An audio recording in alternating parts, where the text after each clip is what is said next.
documento de identidad o cómo se llama su documento de registro ante las entidades. También debe indicarse claramente quién es el responsable, digamos la persona representante legal de la empresa, para que, ¿cómo se llama? Él está representando a esa persona jurídica. ¿Ok? E indicar también los sitios donde estas dos personas están, digamos, uno puede ser en Perú, otro puede ser en Francia o en Estados Unidos, dependiendo en este caso las condiciones. Ajá.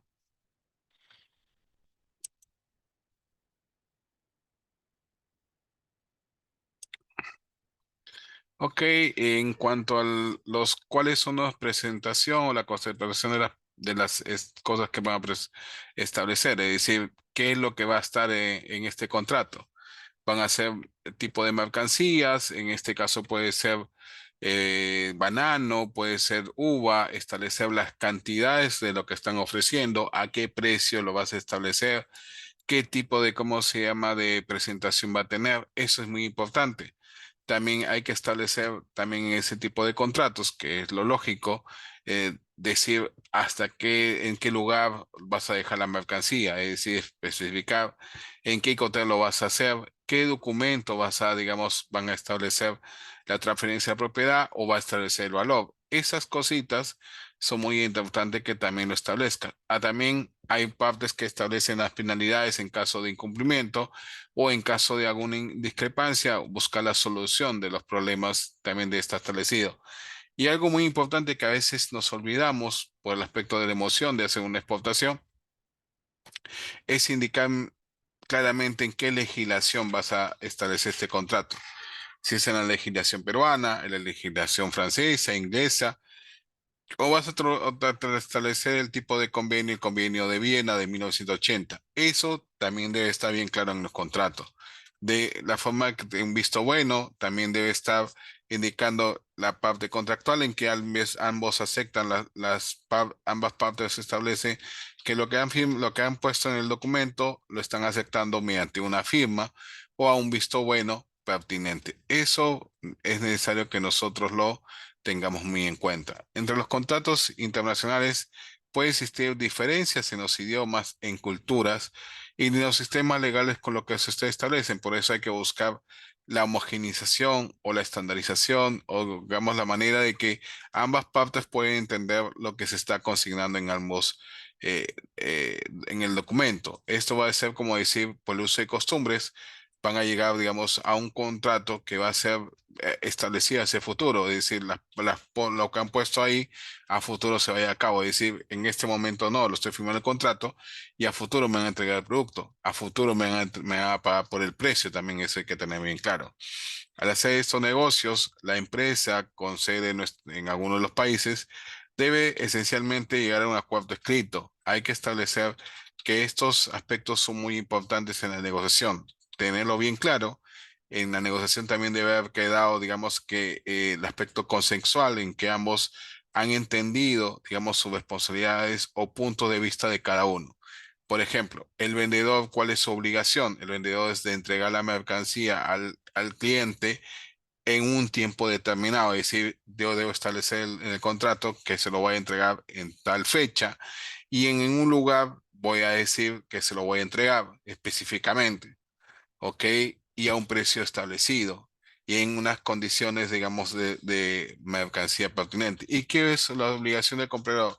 Recibir el producto, verificar si el producto está correcto y si existe algo, hacerlo llegar, el aspecto de si está de acuerdo o no y por último, pagar el precio. ¿Ok? Esas cositas son importantes que las tengan que poner o consignar dentro del contrato. Los contratos internacionales son acuerdos que son legalmente, es decir, no es que solamente ambas partes lo conozcan, sino a veces se pide que tiene que estar revisado por un letrado, es decir, por un abogado de ambas partes para ver que si lo que están consignando están dentro de los términos jurídicos. Es el aspecto también muy importante. Los principales acuerdos deben estar indicados claramente ahí. En ocasiones, las fases de negociación se debatan unas cosas previas y después contará con una ayuda especializada de alguna parte que conozca el derecho internacional. ¿Qué tipo de contratos nosotros conocemos en este caso? En el caso de los tipos de contratos internacionales es conocer que es un contrato de venta internacional, los contratos de distribución en donde ustedes contratan a una persona que va a distribuir el producto en el mercado internacional. Es decir, yo acá, yo soy un vendedor, pero no conozco cómo es la dinámica en el mercado internacional. Entonces contrato a este distribuidor que conoce los canales de cómo llegar a un minorista, de cómo llegar a un cliente final o cómo, digamos, distribuir ese producto a un mayorista principal. Eso también tiene que estar indicado. También contratos de franquicia internacional, de contrato de agenciamiento internacional, es decir, que contrato a un agente comercial para que me haga para que pueda trabajo de ventas, el representante de ventas, también el suministro internacional y servicios internacionales o establecer una alianza estratégica con otra empresa que sea importante. Entonces, hay diferentes tipos de contratos en estos negocios. Entonces vamos a ir viendo cada uno de estos. Entre los contratos con proveedores nacionales para la exportación, en estos contratos hay aspectos, por ejemplo, que son documentos legales específicamente que tienen una afinidad al final es de establecer un fin comercial. ¿Cuál es el fin comercial? Vender un producto. Un fin es vender un producto y que el otro lo pueda recibir correctamente. Esto se establece términos, condiciones legales que lo están poniendo dentro de este documento. Hay una relación entre quién, entre la empresa que vende producto y el proveedor, digamos, que va a ofrecerlos los bienes y servicios que van a ayudar a quién a desarrollar una buena actividad económica. ¿Cuáles son los beneficios que se va a intentar hacer acá? Los beneficios de realizar un contrato es que el comprador se ve beneficiado porque por los precios que ofrece el proveedor, que el comprador va a tener la necesidad, digamos, yo soy comprador, busco digamos, a un proveedor que me pueda vender un producto, digamos, en este mercado. Ok, tengo que ver algo inicial es saber cotizar. A lo que muchas empresas cuando se le dice, ¿sabes cotizar? Y yo sí les indico en este caso algo muy importante. Cuando cotices, tienes que establecer las características del producto y segundo, tienes que indicar la vigencia de ese contrato. Es decir, no solamente va a decir, lo cumplo es una fecha, digamos, una fecha para todo tiempo. No, eso es mentira. ¿Por qué? Porque los precios internacionales van variando. Es decir, yo estaba viendo, digamos, hace unos días de cómo se mueve la economía de nuestro país y también de otros países. Y no es que el precio se mantiene igual. Hay algunos que se mueven más rápidamente, que van subiendo según la inflación, y otros se mueven, digamos, en una forma moderada. Entonces, por eso, ese contrato tiene que tener hasta un tiempo de vigencia. Y eso, si no lo cumples en esa vigencia, automáticamente van a ser una penalidad. Entonces, es muy importante establecer esos tipos de tiempos. Eso tienen que manejarlos. El vendedor también asegura al gran cliente que podrá disponer un solo trabajo constante, sino también un alto volumen de ventas. Eso tienen que establecerlo bien claramente. En el contrato también hay tipo de contratos que se establecen por las siguientes características. Un contrato que puede ser a un precio fijo. Estos tipos de contratos con proveedores, tanto en la empresa como el proveedor, pactan un precio que no se va a mover, que va a ser, digamos, con el tiempo va a ser el pertinente. Entonces, tanto para un bien o un servicio, eso lo tienen que ir pactando, tienen que ver varias variables o varios, digamos, algoritmos.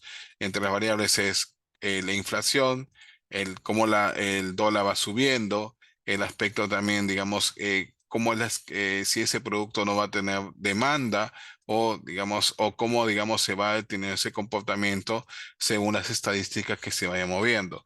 Esos son importantes cuando establezcan precios fijos. Ujú.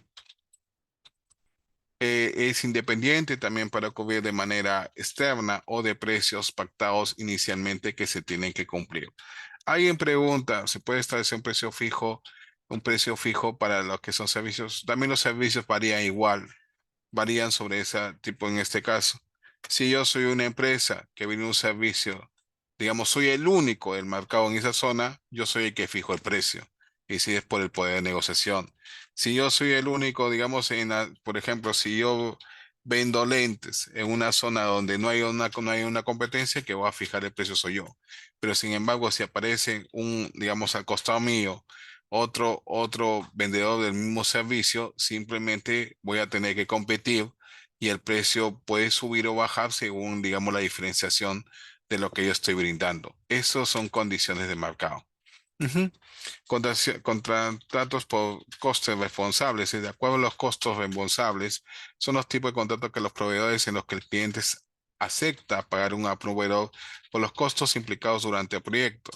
Es decir, puedo tener, yo brindo un servicio, digamos, yo soy una empresa minera, pero adicionalmente a este proyecto minera necesito transporte, necesito alimentación. Entonces, esos costos tengo que, antes de establecer el negocio, tengo que ver todos los que pueden ser aspectos que le llamamos de riesgos, es decir, esos tics que no tengo que olvidar para que mi negocio funcione. Uno puede ser transporte, otro puede ser, digamos, el embalaje, otro puede ser, digamos, el sentido, digamos, el contar con personal, el establecer, digamos, sitios que pueden variar según, digamos, los riesgos que puede implicar derrumbes o, digamos, que haya, digamos, un paro o que, digamos, en este caso que la gente no puede llegar hasta el centro de trabajo. Entonces, eso tienes que tenerlo bien claro cuando firmes un contrato. Hay contratos por tiempos y materiales también. Los contratos por tiempos y materiales son los tipos de contratos en los que proveedores constituyen una combinación de dos o más aspectos antes mencionados. Entre los compuestos que puedes tener es el elemento fijo, por ejemplo, el precio por hora o el precio por metro cuadrado establecido. Es lo que tenemos pues sí, mira, por un jornal, se le dijo a un personal, sabes que por tales horas que realices, yo te pago tanto el jornal de trabajo. O puede ser cuando construyes una casa, el desarrollo de digamos, esta casa tiene 79 metros. Ok, te voy a pagar por cada uno el metro cuadrado, tanto. Entonces, tengo que establecer ese tipo de condiciones también. Y cuánto material voy a utilizar, cuánto personal hora tengo que trabajar. Entonces, son cosas que se han ido estableciendo según cómo estableces como proveedor. ¿Qué tipo de elementos debo tener en claro? En un contrato, esta empresa y proveedor debe incluir la descripción detallada de los productos y servicios o los suministros que tenemos. Es decir, acá lo importante, como digo, en un negocio hay que indicar claramente, por ejemplo, la cantidad, la descripción exacta del producto, el precio unitario o en este caso y el precio total. En establecer qué documentación va a sustentar. También tengo que establecer, digamos, hasta cuánto tiempo voy a brindar ese servicio. Esos son cláusulas que no debemos olvidar. Si es un servicio que tenemos que tomar en cuenta. Los servicios, por ejemplo, que yo brindé un servicio como agencia aduana, establecimos si era un servicio integral o un servicio específicamente por cada uno, que puede ser por el agenciamiento aduanero, por el transporte, por el almacenamiento. Eso lo tengo que detallar. Si yo brindo un servicio de agenciamiento aduanero, ¿qué te tengo que brindar? Te brindaré, digamos, el servicio de asesoramiento, te brindaré el servicio de elaboración de declaración, te brindaré el servicio de cómo se llama de aforo físico, te brindaré el servicio, digamos, de cómo se llama de traslado de la mercancía, pero te tengo que detallar, digamos, cómo se va a establecer cada uno de ellos, ¿no? La cláusula de pago que es tan importante y crucial, porque a veces nos emocionamos porque tenemos un negocio y nos olvidamos de algo importante, cómo nos van a pagar. ¿Nos van a pagar anticipadamente o contra entrega del servicio o a posterior, dependiendo del plazo, un pago diferido después de 30, 60, 90 días? Eso hay que tenerlo bien claro en la negociación y cuando lo establezcamos en el contrato para que no haya variación, digamos, en estos tipos. Otro punto importante es el contrato por colaboración, es decir, porque el proveedor especifica si va a tener un vínculo comercial. Puede ser, digamos, el que se encargue de la publicidad en el país de destino, es el que se encarga de la distribución de producto, el que se encargue de la parte de la asistencia técnica en destino.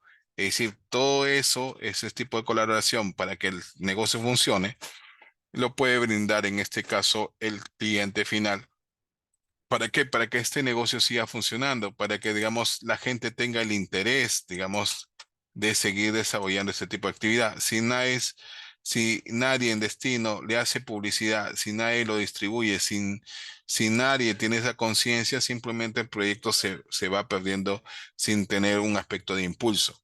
Es necesario también algo muy importante que también se trabaja, es el aspecto de servicio de postventa, lo que son las asistencias técnicas, el aspecto, digamos, de estar siempre monitoreando los clientes que nos han comprado, ok, generar la marca, eso también son importantes puntos que se lo puede poner en el contrato. Ujú. ¿Qué más tenemos acá? El aspecto de los contratos de compra-venta internacional. Entonces ya vamos de frente a lo que son los negocios entre un importador y exportador. Esto se basa en acuerdo de dos partes. El que exporta el producto es el que envía el producto hacia el extranjero. Es en este caso el consignante y en las normas de aduana dicen consignante. El consignante es el que envía el producto al extranjero. Y el consignado viene a ser, en este caso, es el beneficiario del bien, es decir, es el importador. Estos domiciliarios de ambas partes intercambian, digamos, uno vía el producto y otro es el que recibe por un costo, por un precio y un pago que tiene que recibir en un determinado tiempo. Estos contratos pueden ser, digamos, el precio que vas a establecer debe estar bien claro establecido en un Incoterm que puede ser FOC, CFR, DDP o en este caso, como se llama SWOT, dependiendo de lo que ustedes han negociado. Hay que indicar claramente la cantidad que vas a exportar. En este caso, la cantidad tiene que estar establecido claramente por una unidad comercial. Si son metros, si son litros, si son como se llama kilos. Es decir, la cantidad está en relación a la unidad de medida que ustedes establezcan. Tiene que también indicar el Icoterm. Acuérdense que el Icoterm son términos de comercio exterior y en esos términos de comercio exterior han establecido las siguientes condiciones. El riesgo que tengo que asumir hasta ese riesgo establecen, digamos, el lugar de entrega, es decir, hasta qué lugar de entrega soy responsable. Establece también la documentación que tengo que juntar. Tengo que saber el costo con el que tengo que vender mi producto. Y otros aspectos que también están establecidos en cada Icoterm. Los más conocidos en nuestro país es el SWOT, el FOC, el CFR, el CIP, el CIF, que son términos que se han negociado el valor de la mercancía, el flete internacional y el seguro internacional. La calidad de producto es dependiendo de lo que usted desea obtener. Para eso hay que ser bien detallistas en lo que es una ficha técnica. En la ficha técnica ustedes establecerán si es categoría A, B o Ya, C. pues así son las mamás, pues. Señorita, ¿podría apagar su audio, por favor? Gracias. Ok. El otro punto importante son las especificaciones técnicas. Eso también hay que tenerlo bien claro, tanto para lo que son prendas de vestir, manufacturas, o también en este caso, hasta lo que son los alimentos son muy importantes tenerlo bien claro. Ujú. Dicen que no hay audio. Si acabo de escuchar a una persona hablando. ¿Me escuchan? Sí se escucha. Sí, se Ok, escucha. Escucha Sí, perfectamente. profesor. ok, listo. Perfecto. Ok, perfecto. Entonces, esto y por último, algo que me pasó cuando estaba viajando al equipo es indicar claramente el puerto de destino.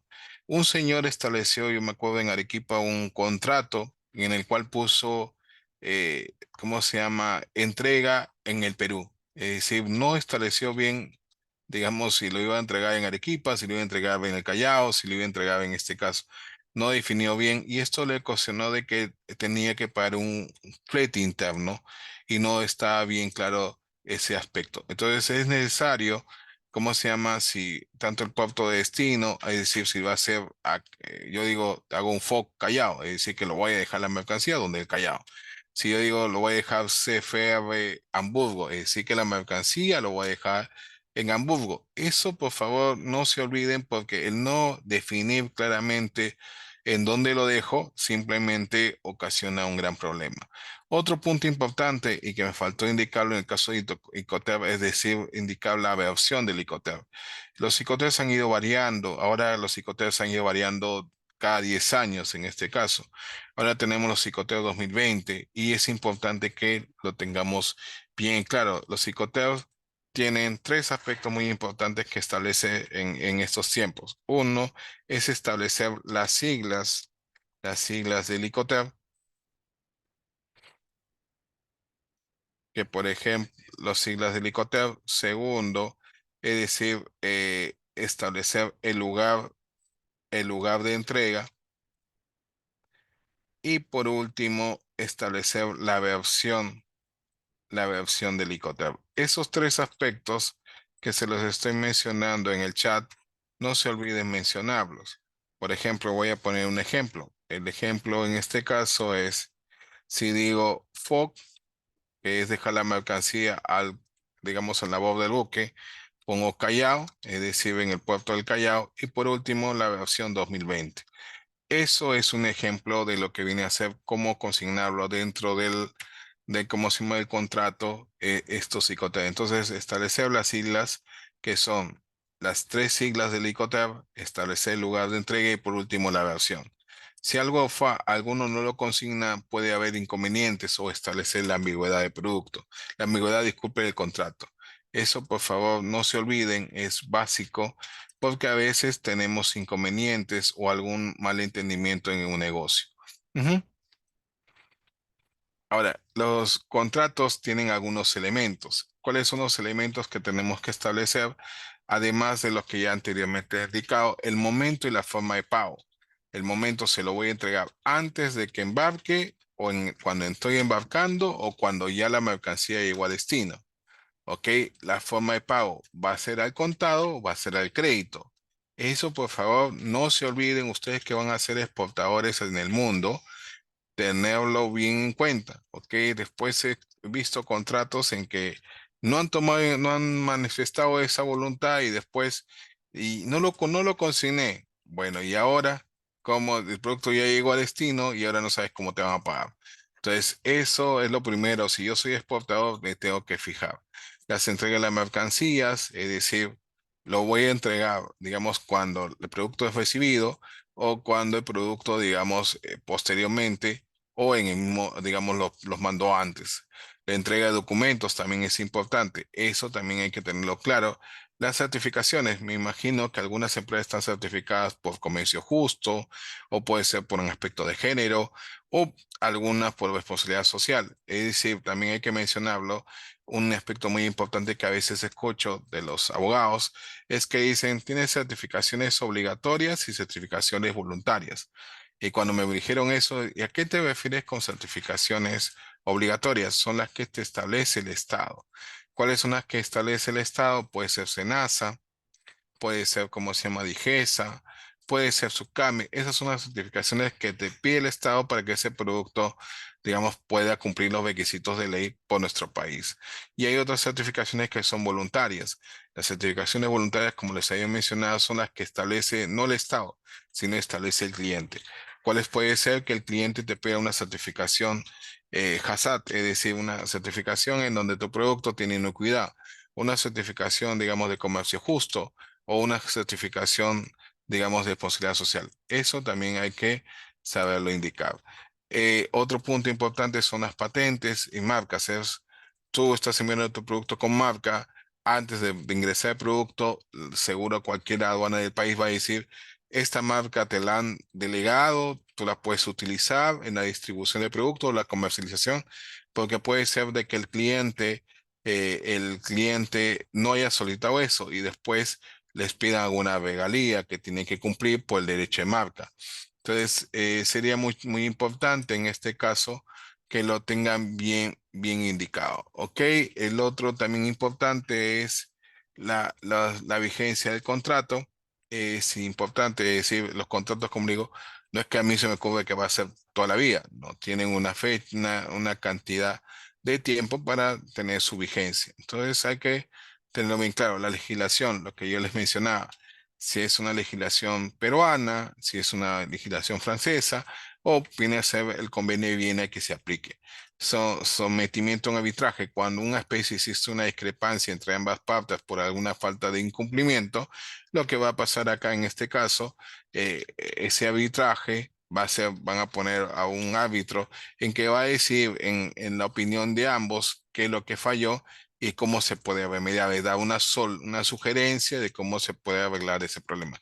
Si ambas partes no están de acuerdo con la respuesta o con la opinión del juez, del árbitro, puede ser utilizarse otro tipo de canales de solución. Y por último, firmar el contrato en aspecto contractual.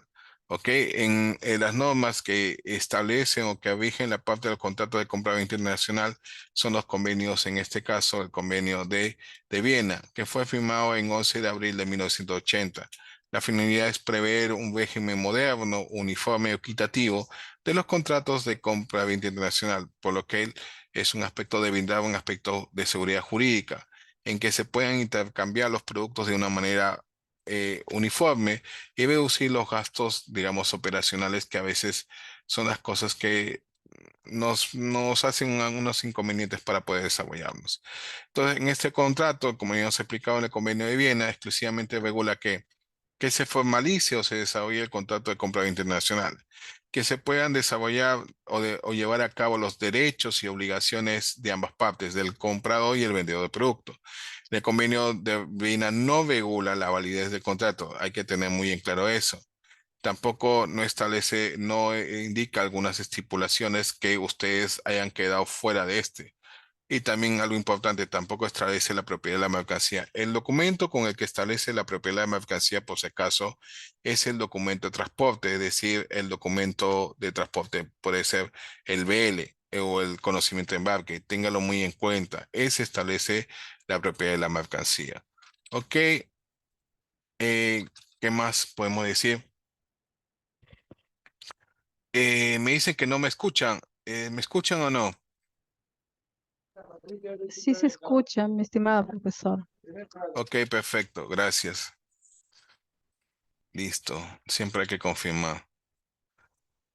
Ok, en el contrato de compra-venta internacional, ¿qué hay que tomar en cuenta? El aspecto del arbitraje. Esto es para buscar un mecanismo para evitar la resolución de alguna disputa o que algo que pueda que no se cumpla con todas las condiciones que estableció el contrato. Siempre hay cosas que se quedaron en el aire o que no se pudieron solucionar.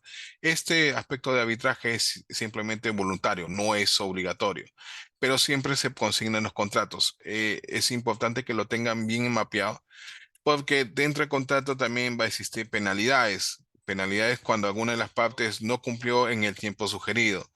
Por ejemplo, hay contratos de servicios en el cual que ahí se tienen que ir limando correctamente.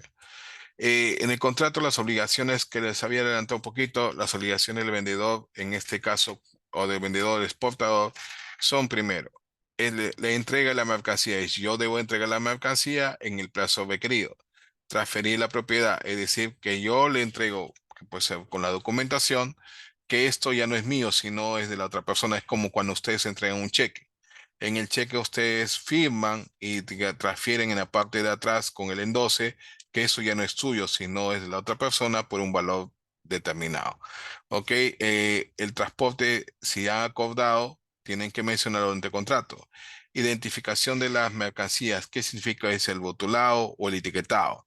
Y si como yo sé que este producto es peruano, me integrarán con una etiqueta en donde indicarán la composición del producto, indicarán, digamos, de qué lugar es, cuánto es lo que se están exportando y, digamos, y quién es el que ha fabricado este producto. Ese tipo de identificación son claras y precisas que lo tengan que mencionar dentro del contrato o cómo se va a hacer la parte esto claramente. Las obligaciones del comprador e importador es algo muy importante. Lo que les mencionaba es pagar la mercancía a tiempo, es decir, lo que ustedes firmaron en el contrato. Le digo, no se olviden, lo vuelvo a repetir para no tener inconvenientes. Indicar si va a ser adelantado o cuando entregan la mercancía o posterior. Indicar cuál va a ser el método. Si lo van a hacer, ¿cómo se llama? Puede ser, te pongo el caso, con una tarjeta de crédito, puede ser con una entidad bancaria, una transferencia bancaria, o puede ser, digamos, en físico, que algunos todavía tienen esa costumbre. Ok, el recibimiento también, como les había indicado, verificar que la mercancía es lo que yo he pedido. Yo he escuchado a veces de 20 a 30 días, dicen, la mercancía que llegó acá no es la misma. Entonces, pero ¿por qué no me lo dijiste en el momento? Es que recién, digamos, entró a mi almacén, hice la verificación, pero ya el tiempo, digamos, ha variado, ha tenido otras condiciones y eso hay que tenerlo bien claro. Entonces, en la característica de un contrato de compra internacional hay que tener que es consensual. Si ya vamos dando los tics finales, reposa sobre el acuerdo de las voluntades entre el importador, exportador, vendedor o comprador, como ustedes lo tengan muy en cuenta. ¿Ok? Hay que convenir en aspecto integral, es decir, esto no es que una parte, una forma unilateral establece estos tipos de aspectos, no. Eso es la perfección o el desarrollo o el llevar al final de lo que ustedes negociaron, plasmarlo en cada cláusula, los puntos en cuanto a qué, mercadería, precio, plazo, obligaciones, responsabilidades y forma de cómo resolver sus problemas en este caso. Conmutativo, en este caso, son obligaciones o prestaciones que emergen de un contrato que deben ser apreciados inmediatamente, que puede estar, es decir, establecer correctamente un valor y que pueden ser pactados de acuerdo a sus condiciones y en ese momento. Libre discusión. Las partes en igual situaciones, es decir, ambos son iguales en este contrato, pueden establecer un mutuo acuerdo. Los extremos del contrato sin presiones, es decir, nadie te puede obligar a algo que no esté establecido dentro de este documento. Cada parte se defiende, establece su propio interés, establece su aspecto de oportunidad de negocio, discute y analiza si puede haber una oferta o una contraoferta a lo que ustedes pactaron en estos aspectos. Entonces, ¿qué más tenemos acá? Principalmente, el contrato de compra-venta internacional tiene una existencia propia, emerge de algunos contratos que pueden ser hechos anteriormente o digamos anteriormente a este nominado. Está regulado por un aspecto del Convenio de Viena. Si se utiliza el Convenio de Viena, está regulado por estas premisas en este caso. La ejecución es las obligaciones emergentes dentro de esto establecen un momento. El vendedor transfiere también el dominio de la propiedad que puede ser con el documento de transporte. También establece en este caso el valor de la mercancía con la factura comercial. Puede haber un seguro, sí, también un seguro en el cual está digamos, está a nombre del beneficiario que venía a ser el importador. Eso también hay que establecerlo bien claramente. En caso de algo suceda, establecer qué riesgos asume ¿cómo se llama? Ese seguro. No es que dice, yo aseguro, pero ¿a qué aseguro? ¿Aseguro contra todo riesgo? ¿O aseguro riesgos específicos? ¿O aseguro riesgos mínimos? Eso hay que tenerlo bien claro, porque estos contratos es para que el importador y el exportador mantengan unos lazos comerciales en un determinado tiempo. Consejos prácticos para elaborar un contrato internacional. Se recomienda que verificar los temas relacionados a qué, a la legitimidad de las partes. Antes de hacer cualquier negocio, pregunten, digamos, no solamente lo que le dice una de las partes, sino verifique con otras personas si su producto está aceptado en dicho país. Si pueden verificar ¿cómo se llama? En Misetur o digamos, y preguntar, cuando se firmó el Tratado de Libre Comercio entre Perú y demás países, ¿está permitido, digamos, esta exoneración tributaria? ¿O puedo entrar, necesito tener un certificado de origen para exonerarme, digamos, del valor? Sí, entonces, ¿qué tienes que hacer? En un documento, decir, en el contrato indicar, es necesario contar con un certificado de origen para la exoneración del arancel. Ok, ahí ya lo pusiste. Y dice, ya, documento básico que debo contar con el certificado de origen. Listo. Entonces, pero ya lo mencionaste, ¿es algo legal? Sí. Preguntaste a las partes, sí. Tiene la seguridad de que se puede exonerar también y nos permite, digamos, que no el otro punto es, necesito tener un certificado sanitario. También pregunto o que el importador pregunte y te diga, sí, es necesario. ¿Ok? Entonces, así te cuidas con que no llega el producto al destino y te digan, no puede ingresar. Disculpa, pero ¿y qué hice ahora? No, yo no tengo problema. Yo te entregué el producto, llegó a tu sitio pero el producto no puede ingresar, entonces eso también hay que establecerlo. Otro punto claro que también cuando tengas que ver la legitimidad es que algo que pasó antes de exportar el producto, y una recomendación que no va mucho con el contrato, pero algo que yo digo es, los documentos, tú los emites y antes de emitirlo mediante un draft, ¿cómo se llama? Que el importador te diga, estos documentos están bien emitidos y él si te pone un visto bueno y te dice que están correctos, perfecto. ¿Qué te hace con eso? Es que si hay alguna discrepancia posteriormente, tú tienes el respaldo que sí se los pasaste, que sí los verificó y que están de acuerdo a su normatividad de dicho país. Entonces es importante que lo tengas en cuenta. El ámbito geográfico, si la capacidad de unas partes para participar en el negocio se limitará en virtud de un contrato a un área geográfica específica, por ejemplo, franquicias o distribuidores de dichas limitaciones geográficas que se pueden especificar en los contratos determinados. Es decir, saber dónde es el hábito en virtud en dónde puedo entregar la mercancía o dónde lo puedo distribuir. Es importante, por ejemplo, a mí me pasó un caso con unos modelos. En algunos países te dicen, ya, este modelo solamente se puede vender en Chile. Ok, un auto de determinada marca y determinado modelo solamente se puede vender en Chile. Ok, si yo en Perú se venden otros modelos con otra marca, con una marca con la misma marca, pero solamente me permiten ingresar a esa zona, tranquilamente lo hago ahí. Ok, pero si yo quiero pasar al lado chileno y quiero entrar a un modelo que no está permitido, automáticamente eso se sale de ese tipo de condiciones. En los consejos también para lograr los deberes debe estar indicado bien claramente en el contrato de compra-venta, los psicoter con los que tiene el acuerdo comercial, los riesgos que va a tener, los costos que están asociados a la mercancía, las licencias de marca, licencias también de importación, tienen que estar de acuerdo a la aprobación gubernamental con la que se está refiriendo el negocio. Eso también hay que tenerlo muy en cuenta. La propiedad intelectual, es decir, las marcas deben transferir los derechos de propiedad intelectual en el contrato para establecer en aspecto de medidas oportunas y los derechos y concesiones, porque puede ser que yo, digamos, haya pirateado una marca, por ejemplo, pongo la marca Perú y yo pongo la marca Perú y cuando voy a salir del país me para, digamos, la aduana o una entidad, me dice, usted está poniendo la marca tal. Ok, ¿usted tiene un permiso o usted es licenciatario o usted tiene derecho a utilizar esa marca? Dice, pero es la marca Perú. Le digo, pero usted le pidió una licencia a determinada institución. Entonces, cuando va a preguntar, no, ya, entonces usted no tiene derecho a exportar este tipo de producto porque usted no tiene los derechos de licenciatura para utilizarlo.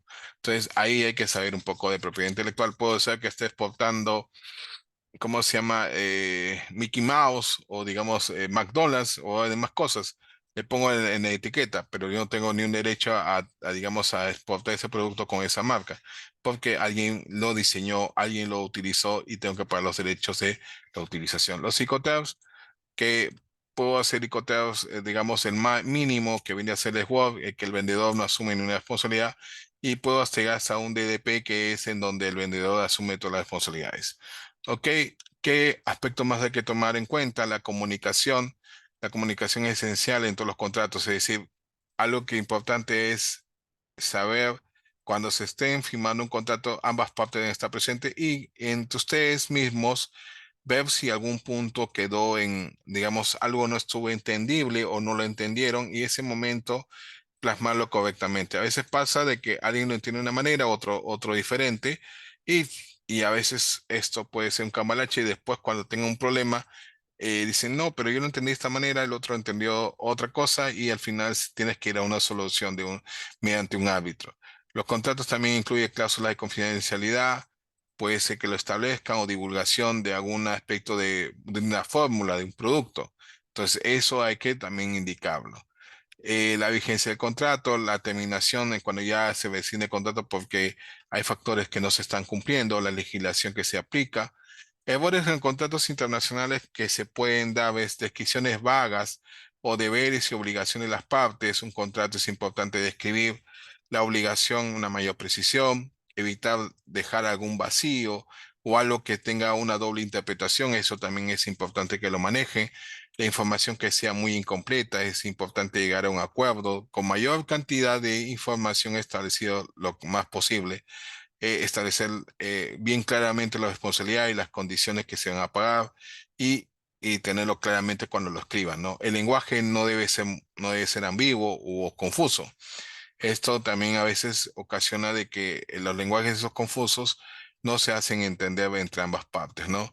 Dentro de PROMPERÚ, nosotros hemos diseñado exportemos.p, hay guía de contratos y documentos necesarios para exportación, que sería un poco importante que ustedes lo lean y puedan utilizarlo, digamos, en el negocio.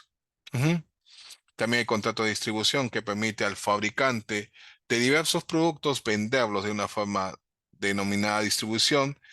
Puede ser venta al menudeo o vale decir que este distribuidor puede ser como alguien que intermedia entre el fabricante y el consumidor final. El distribuidor tiene beneficios en que puede ser diferentes en un precio y una compra-venta internacional. Puede ser, por ejemplo, un intermediario, un negocio, ¿no? Como puede ser como tenemos ahorita Vega o Wong, que te acaba de distribuir tu producto, ¿no? También tenemos contratos, en este caso John Venture, que es un acuerdo entre las empresas que deciden aportar bienes o servicios para un determinado proyecto, una actividad económica, un mejoramiento, un tiempo, en un determinado tiempo. Las personas que en ella no pierden autonomía, son independientes. A través de este contrato se asocian, se combinan recursos, se activa una ejecución de un negocio específico, para lo cual se compartirán riesgos y obligaciones, ¿no? Caso de Héctor John Bento, McDonald's y Coca-Cola, en este caso, que se han juntado, digamos, para vender sus productos. Es decir, McDonald's pone la hamburguesa y Coca-Cola pone la bebida, ¿no? Entonces eso también se puede llegar a un aspecto de negocio correcto. Contrato de comisión mercantil, el contrato es aquel que se realiza entre el comerciante y el comisionista. Aquel que comisionista en el cual está en el momento de realizar las acciones comerciales, no actuará por cuenta propia, sino en relación o al comitente, es decir, al que le está solicitando sus servicios.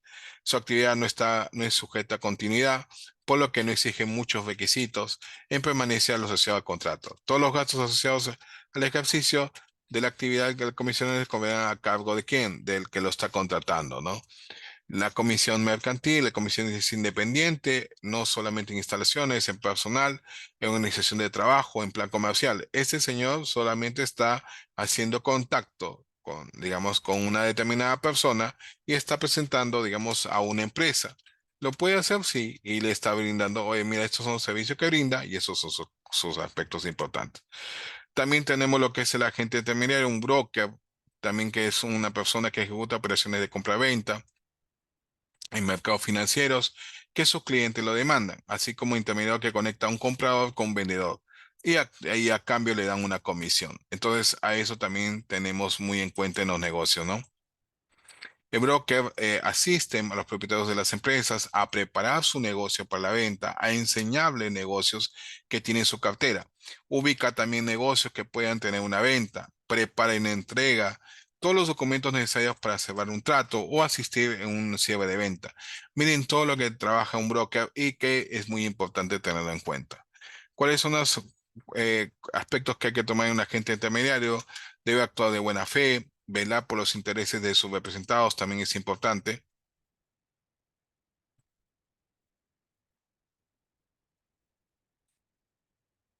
Ok, informar al empresario de todo lo necesario para una buena gestión comercial y sobre todo una solvencia de los futuros compradores. Seguir instrucciones del empresario siempre que no afecten a su independencia.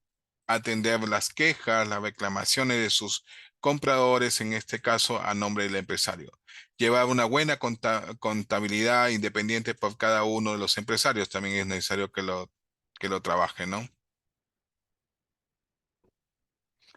Entre las obligaciones del empresario, en este caso, es suministrar a la gente los catálogos, tarifas y demás documentos necesarios para su actividad. Facilitar también el aspecto importante es el volumen, las operaciones de lo que esperas tener como agente. También es notificar la aceptación de un rechazo, puede ser por una operación que no se llevó a cabo o que, digamos, fue mal, digamos, trabajado. También en pagar a la gente las remuneraciones según el contrato que se ha establecido. Diferencias entre una comisión y un agente es una figura que es casi similar. En este caso, ustedes pueden ver que en el dibujito, el comisionista actúa a nombre propio y por el cual del comitente.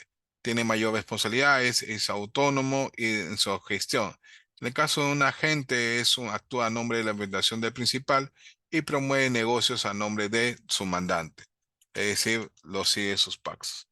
En el caso tenemos el factoring, que es algo que también está apareciendo en el negocio, que tiene adelantada la modalidad de cobro de sus cuentas, ¿no? El factoring opera a través de un contrato por el cual la empresa X cede un crédito que proviene de una actividad comercial de la empresa Z. ¿Ok? Tienes que una factura por cobrar que te gustaría adelantar y sé que digamos, te van a pagar esta factura a 60 días. ¿O que quieren que te adelante ese pago de 60 días que te lo hagan hoy? ¿Qué haces? Pones la factura a una determinada empresa, la empresa la paga y después esta empresa que la va a pagar se va a ir con la otra empresa para que lo que era el 100%, digamos, lo va a obtener. En cambio, a ti te lo pagan, pero no te van a pagar por el mismo precio, te seguro te pagarán el 80%. Entonces, eso también pasa en los negocios. Ujú. Profesor, disculpe que pregunte, por ejemplo, un ejemplo de factoring podría ser, por ejemplo, cuando una empresa de transportes, camiones o buses adquieren unidades del extranjero, en este caso de Brasil, por ejemplo, y ponen toda la deuda al banco, factoring también, ¿o cómo? No te entiendo. No, no, no, por ejemplo, si una empresa de transportes adquiere buses o camiones y toda la deuda de este, pues, se financia mediante el banco. Ya, ¿Sería pero igual o no? no, ese es un crédito. Ah, un crédito. Ah, Claro, o sea, te emite yo soy el banco, te emite un crédito, digamos, yo te pago por ti, en este caso. Ahora hay un tipo de modalidad que nosotros trabajamos eso para una empresa de taxis, ¿ok? ¿Cómo se llama?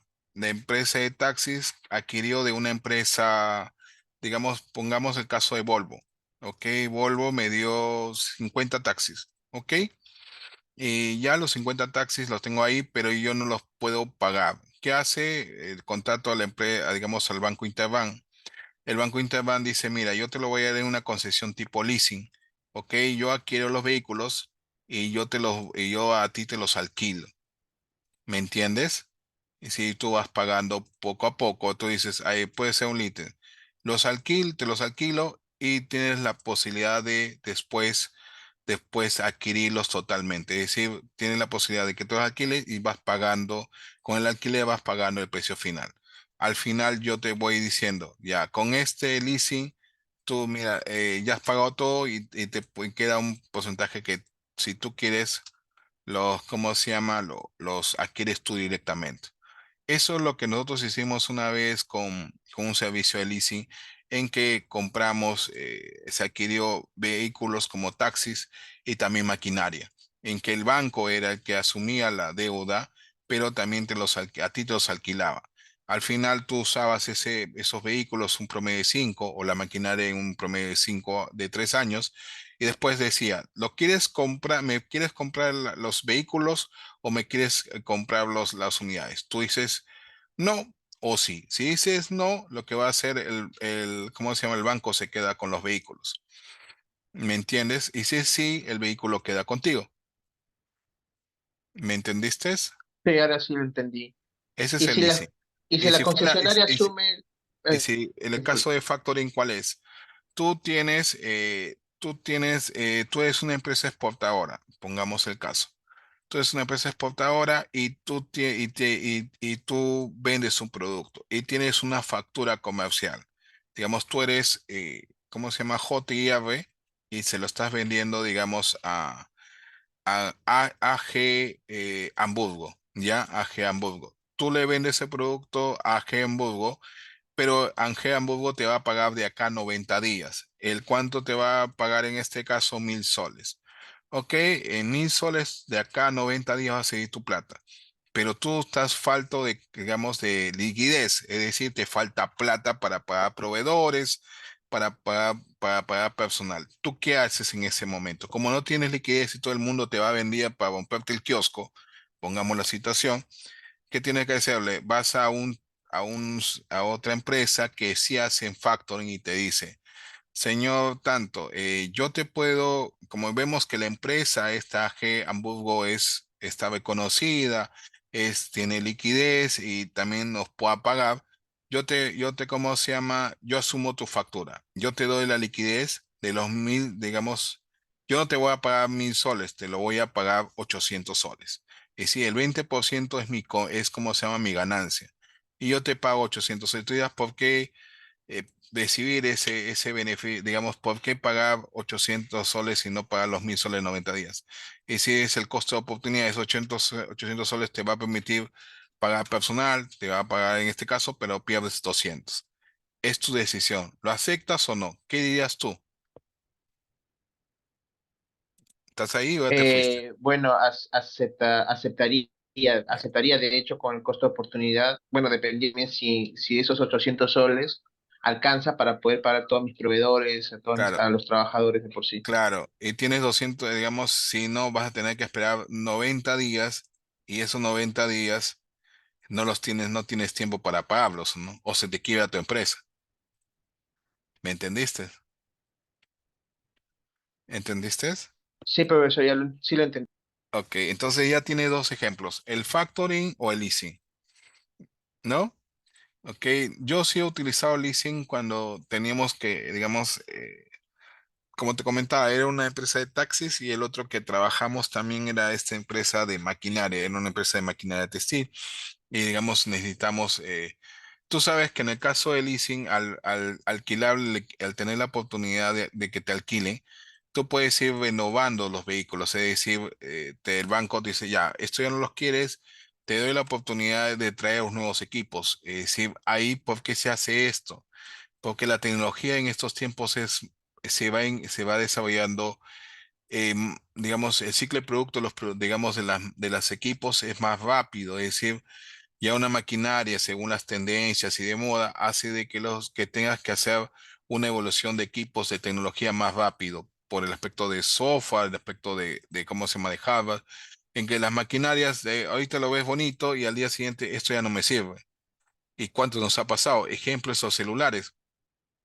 Si cuánto es la renovación de los celulares cada 18 meses, y ya la gente está buscando otro tipo de celular con otro tipo de tendencia, con otros equipos, con otros aplicativos. Entonces ahí hay que pensar en cómo trabajarlo, ¿no? Entonces ya hemos visto tanto el factoring como el leasing. El otro es el know-how, es decir, tú hay un contrato de lo que viene a ser la exclusividad del conocimiento, es decir, tú en un proceso productivo tienes patentes, tienes aspectos de cómo elaborar un producto, y eso se da en estos tiempos. Es decir, por ejemplo, patentes de desarrollo de un producto como Coca-Cola o como se llama como McDonald's, tiene una forma, digamos, de cómo elaborar sus alimentos, una forma de cómo elaborar las gaseosas. Entonces, esos tienen un aspecto de exclusividad sobre ese conocimiento y que no se puede divulgar.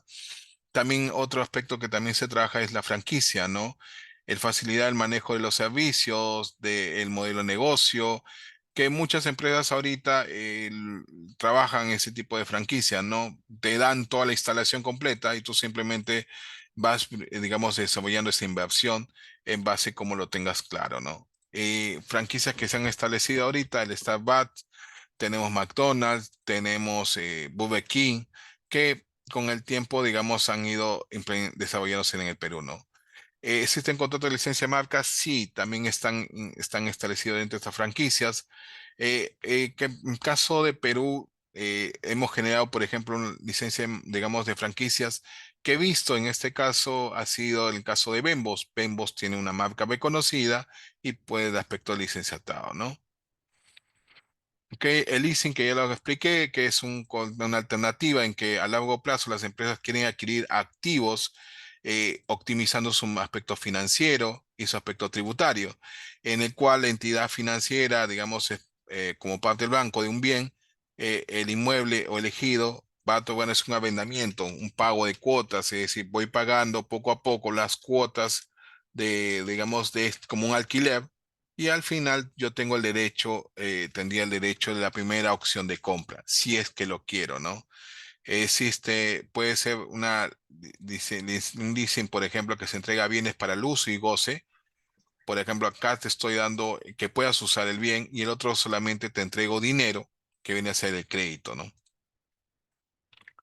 Ok, con esto doy por terminada la charla. Espero que les haya gustado. Es referente a contratos internacionales. Ujú.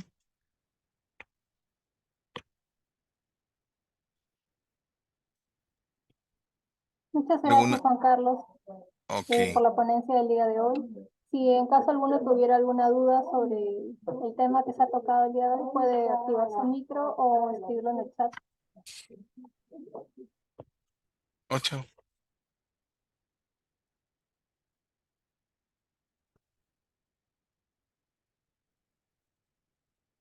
Ok, Basa, silencio administrativo, por lo cual entiendo que ya todo quedó Todo claro. quedó claro. Sí. Muchas Ok, gracias a todos por su asistencia, Juan Carlos por la ponencia del día de hoy.